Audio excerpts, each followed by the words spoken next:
Hello again, everyone. This is Amir McKean, electrical engineer, author, publisher, and founder of AIC Publications and the Black Stemporium podcast, your number one source for science, technology, engineering, and math.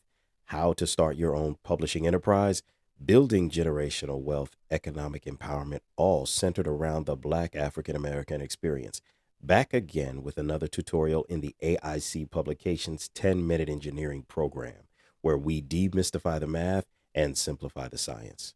Today's lesson is on power, also known as what we're calling circuit strength. Now, in the earlier lesson titled, Where Does Electricity Come From? You learned that energy was the ability to do work. This literally means that potential energy exists to move or initiate some type of action.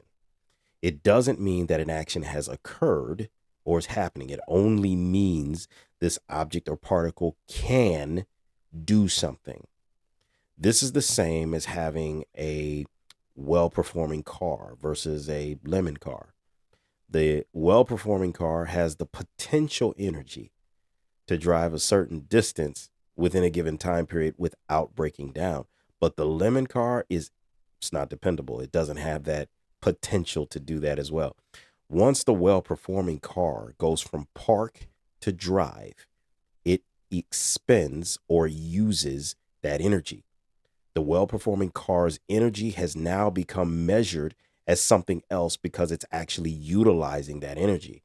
In engineering and physics, this is called power, and it's measured in the unit of watt, represented by the W.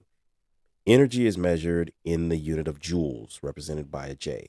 So if we're thinking about this mathematically, as we said, the purpose of math is to bridge the gap and to come up with a standardized language bridging the science, the technology, and the engineering. So this mathematical formula states that power literally measures the rate at which energy is transformed from one energy form to another. And that power is the work or the joules, the number that we get in joules, divided by the period of time that we're operating this circuit.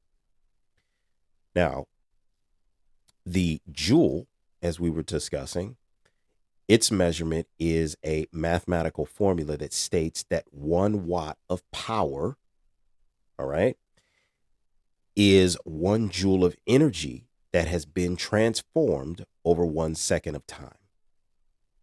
So when the ancient Africans began to use crystals to create the pyro effect, the rate at which light and other energy in joules were transformed from the heat is measured is power.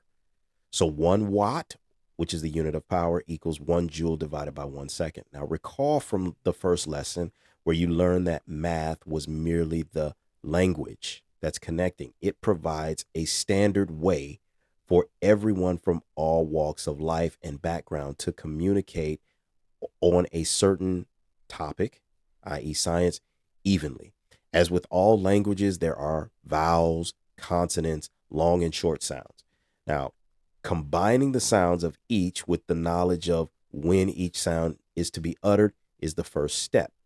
After that, sentence structure and vocabulary has to be learned. Then the language continues to build upon itself. Now, we've covered some of the vocabulary and the conditions under which the electrical events occur.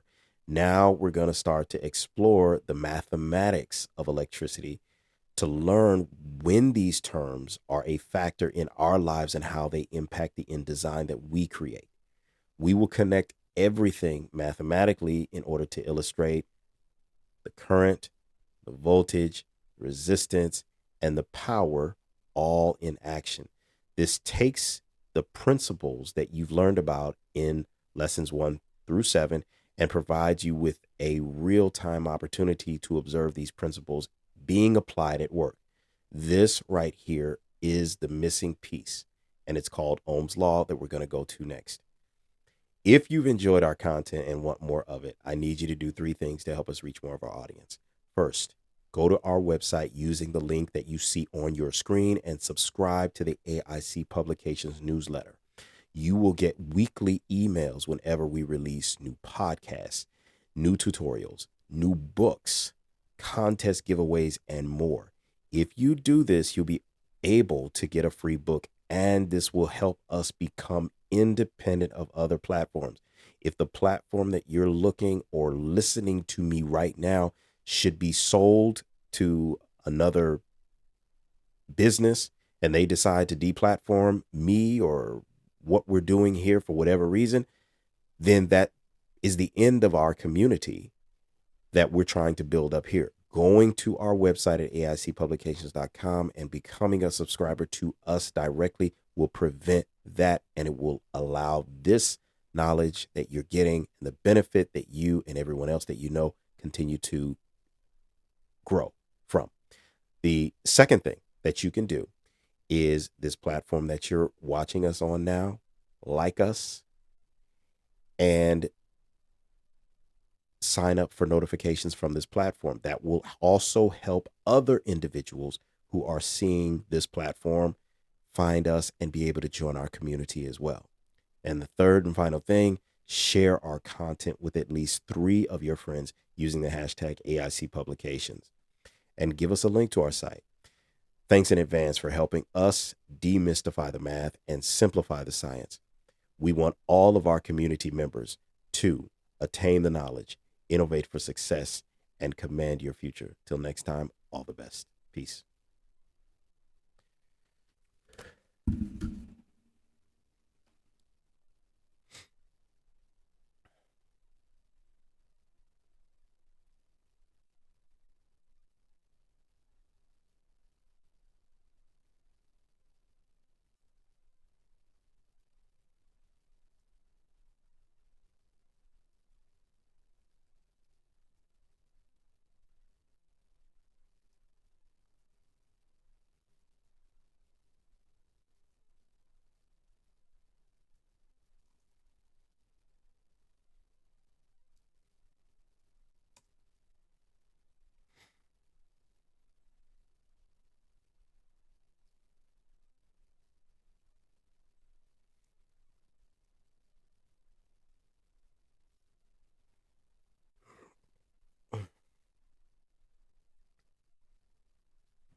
One, two, three, four.